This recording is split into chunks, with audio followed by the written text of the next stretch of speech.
तू इधर उधर की बात न कर, ये बता कि कारवां क्यों लुटा। हमें रहजनों से गिला नहीं, तेरी रहबरी का सवाल है। सुबोध उनियाल का जो बयान सामने आया है, वैसे तो उन्होंने मेयर चुनाव के दौरान ऋषिकेश में ये बात बोली थी, लेकिन आज डिफेंड कर रहे हैं। सवाल अब कई खड़े हो रहे हैं।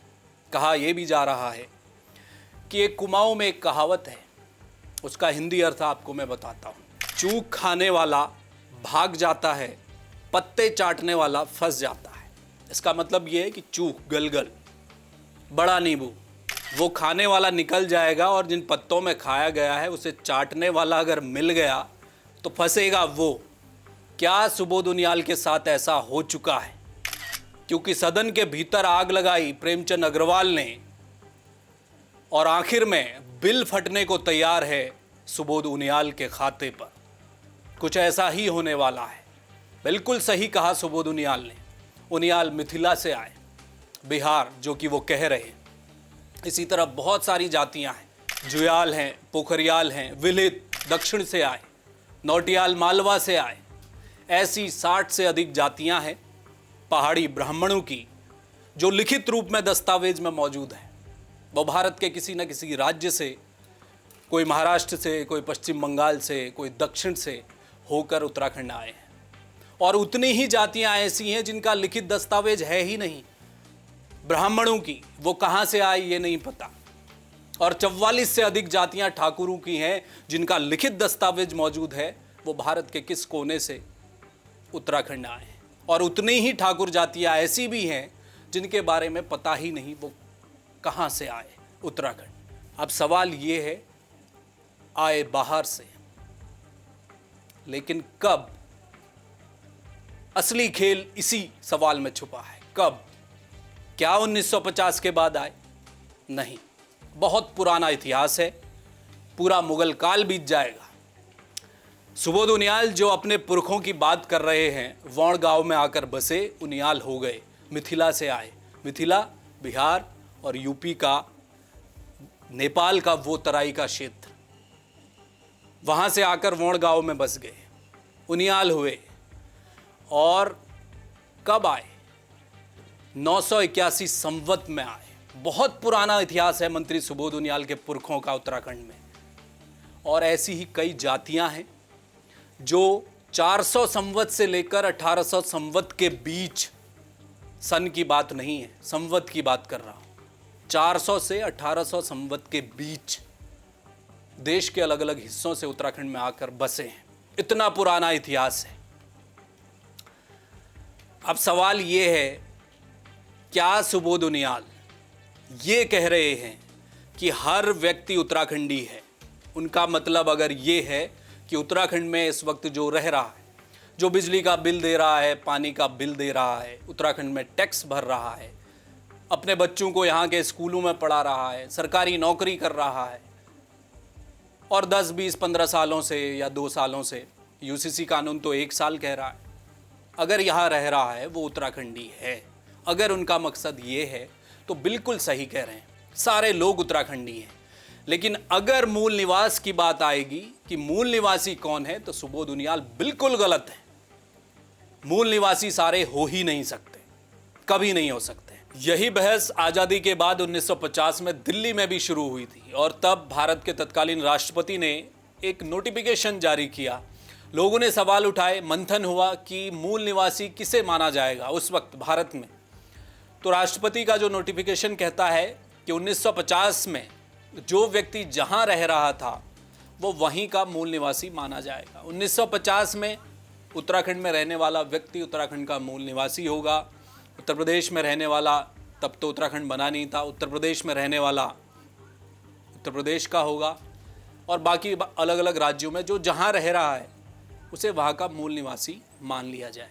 जब यूपी में रहते हुए उत्तराखंड का व्यक्ति यूपी का मूल निवासी माना जा रहा था, तो राज्य गठन के बाद जब पृथक राज्य बना तो यहाँ 2000 में जो लोग रह रहे थे, वो पहले से रह रहे थे, उन्हें ही मूल निवासी मान लिया गया। लेकिन कहानी असल शुरू हुई जब राज्य गठन हुआ, अंतरिम सरकार बनी बीजेपी की। उस समय मूल निवास के उस मामले के साथ स्थायी निवास को जोड़ दिया गया। यानी कि स्थायी निवास प्रमाण पत्र बनने लगे थे। और 2012 में तो कांग्रेस की जब सरकार थी, मूल निवास पूरी तरह से ख़त्म कर दिया गया। अब मामला कुछ और हो गया है। राष्ट्रपति के नोटिफिकेशन के बावजूद भारत में अलग अलग उच्च न्यायालयों ने, शीर्ष अदालत ने समय समय पर इस पर अपने रूलिंग भी दी हुई है।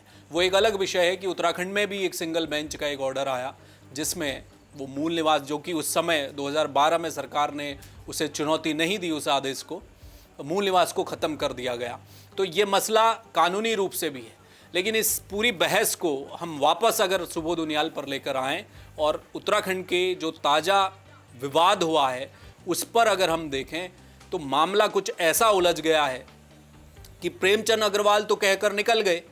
प्रेमचंद अग्रवाल को तो लोग कहते हैं कि वो देसी हैं, मैदानी नेता हैं, राज्य आंदोलनकारी रहे हैं, पुराने समय से उत्तराखंड में रह रहे हैं। लेकिन जो बहस अभी शुरू हो रही है, मैं नहीं कह रहा, लोग कहते हैं कि वो देसी नेता हैं, मैदानी नेता हैं, वो पहाड़ का दर्द नहीं समझते, ये आरोप उन पर लगते हैं।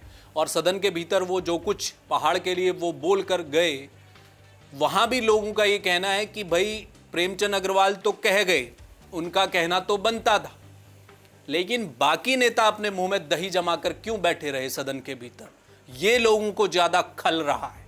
इसीलिए विधानसभा अध्यक्ष रितु खंडूरी निशाने पर आई और उसके अलावा बीजेपी और विपक्ष के जो विधायक थे वो भी निशाने पर आ रहे हैं, क्योंकि 34 विधायक तो पहाड़ के थे ही उस समय मौजूद सदन के भीतर, 36 मैदान के थे। चलिए वो नहीं बोले, समझ में आता है, लेकिन 34 क्या कर रहे थे, वो क्यों बैठे रहे?